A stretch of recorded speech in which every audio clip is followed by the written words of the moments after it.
Barbara Walters' exclusive interview with Hugo Chavez, the controversial president of Venezuela. It's the first time any American journalist has interviewed him since he called President Bush the devil at the United Nations last fall. Remember that? Barbara is here this morning. She pulled no punches, asking him about his reputation here in the U.S. Here's a look. You, Mr. President, do not have the best reputation in our country. You know that yourself. What's the biggest misconception about you? I was speaking once with a lady in the United States, and she asked me, "Why are you an enemy of the United States?" I said, "Why do you think that I am an enemy of the United States? I have read the papers. I have seen your picture with Saddam Hussein, with Fidel Castro, and with Muammar Gaddafi." I said, "Well, Fidel is my friend. Hussein, well, I went to Iraq and I met him as a matter of state. But maybe you have never seen my picture with John Paul II, the Pope.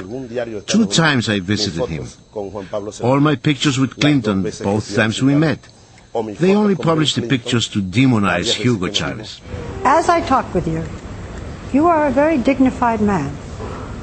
But we have heard you call the President of the United States a devil, a donkey, a drunk, a liar, a coward, a murderer.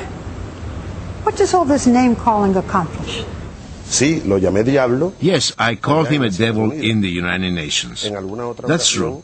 In another occasion, another time, I said that he was a donkey because I think that he is very ignorant about the things that are actually happening in Latin America and the world. If that is an excess on my part, I accept. And I might apologize. But who is causing more harm?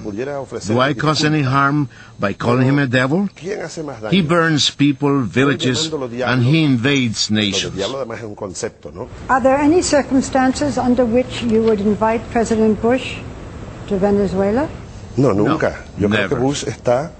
I said in Buenos Aires that he was a political corpse.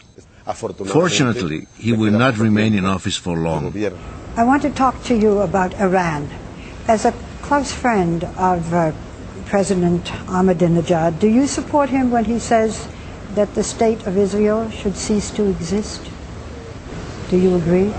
No, I don't agree. I do not support any idea of overwhelming any country of the world. It is the government and the elite of the U.S. which is overwhelming all the countries in the world. I want to ask some questions about your life. Would you like some coffee first? I understand you drink too much coffee. But you didn't drink yours. No, well... Yours must be cold. You want mine? Yes, you didn't drink yours. It must be cold. It is. Yes, we'll get... give it to me. I will drink it. Okay.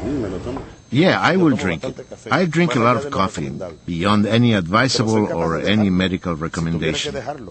But if I had to quit it, I would quit it, as well as I have quit so many intimate things. I left my home. I left my kids. I see them every now and then. I left what is most dearest to me. I had to abandon them. I do not regret anyway, because my life is devoted to the poor or the earth. You are not married now. Do you want to marry, or are you married to the revolution? It is very hard to be married. I have been married twice, but it is very hard. But I have a heart here, a beating heart in my chest.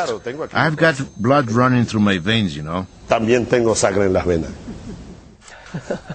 Barbara, fresh off the plane, he is a passionate man. That's very apparent. Yes, but you know, when you meet him, when you see him in the navy blue suit and not the red shirt that he's in, he's passionate about his dislike for George Bush.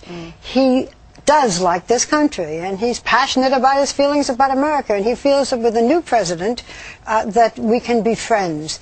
He cares very much about poverty. He's a socialist. What he's trying to do for all of Latin America, you know, they've been trying to do it for years, is to eliminate poverty. But this is not the crazy man that we have heard. I'm going to ask you that because a lot of people in this country really don't know how to take him. Well, because you hear him, you know, carrying on, he's a devil, he's a donkey, you know. And I think we have a tendency when we don't understand someone to automatically think they're crazy. This is a very intelligent man. Now, you don't have to believe in socialism. It hasn't worked yet. Who says that it will? But, you know, we say that about Fidel Castro, who is his his political father, he calls. Are there similarities, because you've spent time with both men, are there similarities between the two? Yes, I think there are. I mean, first of all, in terms of being socialist. Secondly, in terms of their personalities, they're larger than life. Chavez does a television show every night. By the way, he sings. He sang to me. I should have shown it to you, but it would have ruined the broadcast. And Castro phoned him last week on his television show. He seems very healthy. Chavez says that Castro is still ruling with his hand on one rein and that Raul has his hand on the other. They're very close friends. They are. The concerns, though, about Chavez here in this country is the fear that he may cut off oil supply here. Is that a legitimate concern?